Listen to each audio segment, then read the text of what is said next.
Hi BookTube, how are you doing? My name is Juan, I am just one reader, and I haven't been making any videos lately, and I am starting to really miss BookTube. Not just the video, the contents, and watching what everybody's been reading, which I do miss, but what I miss the most is the people, the community, this warm space that we have here in which we engage in intelligent dialogue and critique. And I just really miss you guys. So I just wanted to pop in and say hello and tell you that I am still here. I'm not as active as I'm used to being, but that's because I'm just busy. I'm just busy doing some other work with my work as a psychotherapist and as a college teacher, and doing some other work on the side, and a lot of reading, but alas, not the reading that I would love to be doing, which is this kind of reading, my reading for pleasure, I mean. But rather, I've been reading a lot for academic purposes. I am now reaching the final years of my training to become a psychoanalyst, and these are the final stages, and therefore it is a lot of work. It's like a postdoctorate, and so it's a lot of work, and I just haven't had the time that I wish I could have to dedicate towards reading. But I have been reading slowly one book mainly, that I wanted to share some of my thoughts with you now. I am halfway through the novel, so these are just some preliminary thoughts. The novel is Tipping the Velvet by Sarah Waters, and by the way, I love this edition. It's the 20th anniversary edition that I got from Foyles in London, which I visited this past July. And so this is Sarah Waters' first novel, I believe. This was her debut novel, and it was a very recognized best-selling novel from the beginning of its publication life.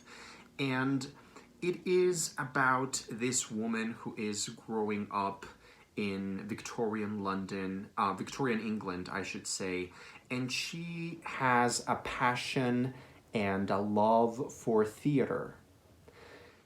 So right off the bat, that is a premise that immediately hooked me because I can really connect with that. I can really relate to a young person who is enamored with the stage and the performance, a performance or a performer's life. She becomes completely enamored with this particular stage performer who is a woman who dresses or cross-dresses as a man and performs as a man, which was, I guess, quite a strange thing back in the day in this context. And let's just say that these two women become entangled and their paths cross, and we follow their story as they, of course, start some kind of relationship. I'm not going to spoil everything, but they start a relationship, and a great story ensues. We follow our protagonist, the girl who falls in love with this performer, and let's just say that I can definitely see glimmers of what Sarah Waters wrote after this novel. I can see glimmers of that in here, because something that I think Sarah Waters does really well in all of her novels that I've read so far, which are Fingersmith and what's the other one? The Little Stranger. And something that she does is she misleads you and she tricks you as a reader into believing something or interpreting something, and then she sort of tricks you or pulls the carpet from out of you, from under your feet, in a very good, elegant way. And I think she's starting to develop that in here, in Tipping the Velvet. This novel, I am finding it a little bit too detailed for my taste. There are some passages that I think are a little overwritten, and I feel like maybe a more experienced writer would have edited some of those descriptions out and maybe would have chosen more wisely what to keep in there and what to eliminate. But nevertheless, I am still really enjoying the pacing, even though it's taking me forever. But that's on my part. That's my responsibility, not the book, because I haven't really had the time to just sit down and read a lot of it.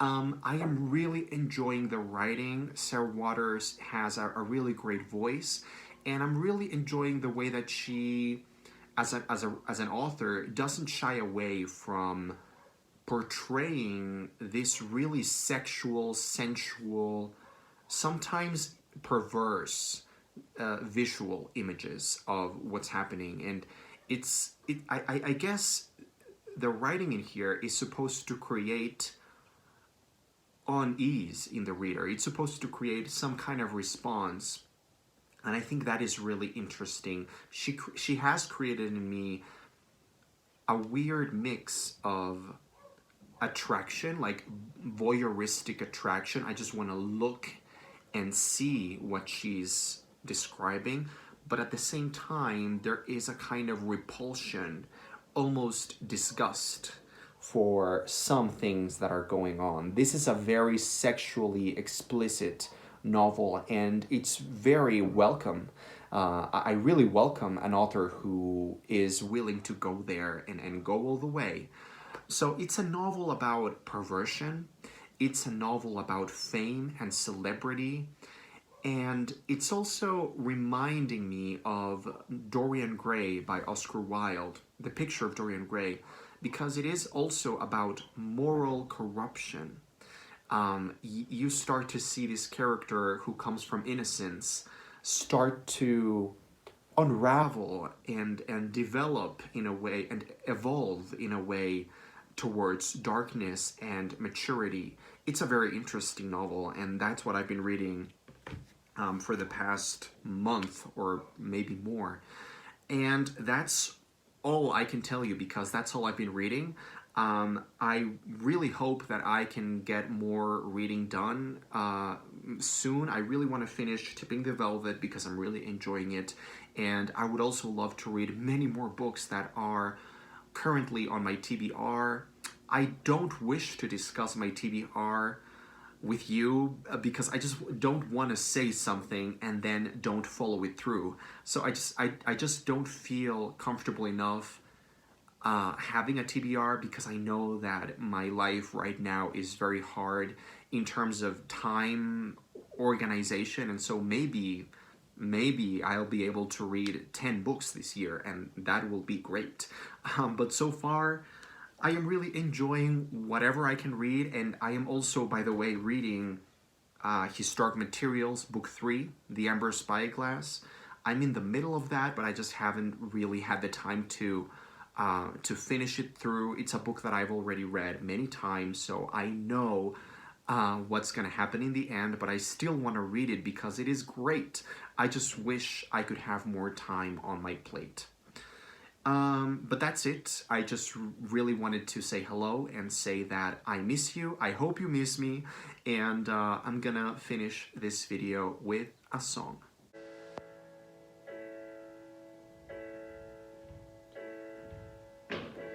It's not simple to say that most days I don't recognize me, that these shoes and this apron, that place and its patrons have taken more than I gave them.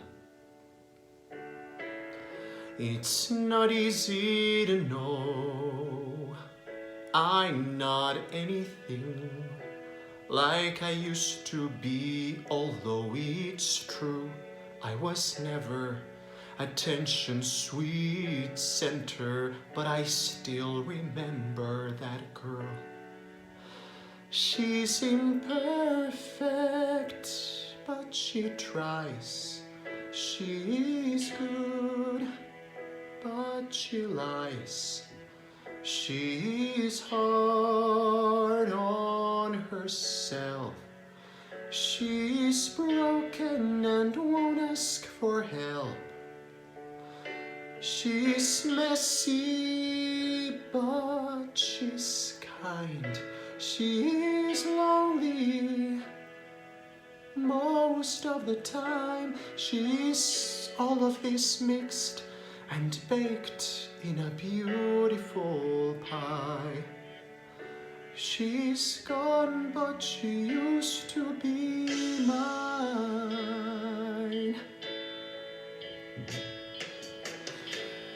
And it's not what I asked for.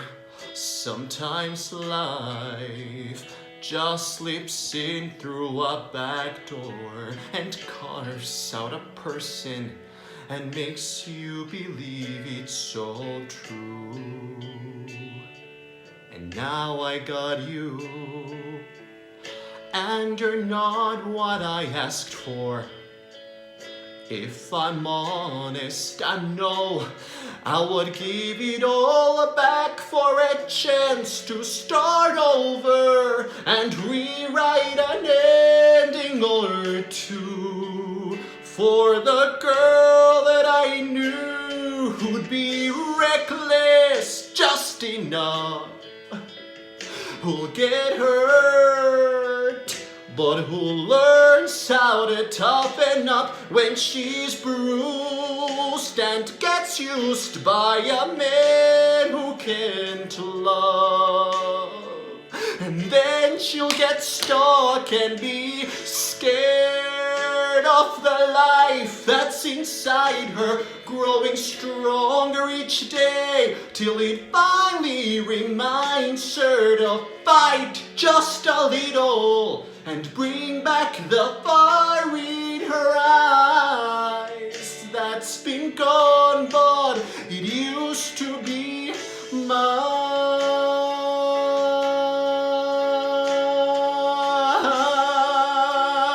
It's been gone, but used to be mine.